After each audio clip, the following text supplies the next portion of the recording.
the problem and the interesting sections of what she actually said is just more of how people react when you talk about this. And that's really what probably annoys me more than anything, is we don't ever take accountability, and we don't just like accept that it is what it is and we need to do better. You know, we need to be more mindful of the foods that we eat as a black community.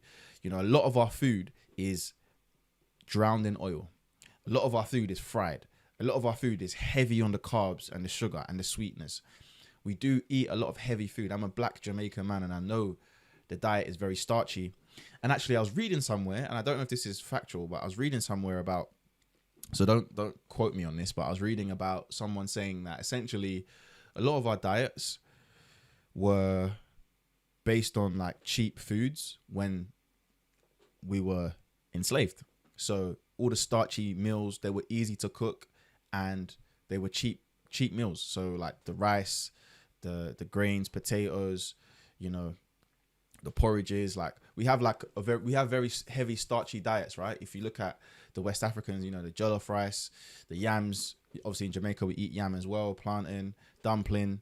You know, that's made from flour, right? So a lot of this stuff is starchy, heavy, carby food. And a lot of the times during slavery, and I don't know if this is factual, I was listening to this and someone was saying this, is that those were the easy meals for the slaves to make, which is why it became a staple in our diets.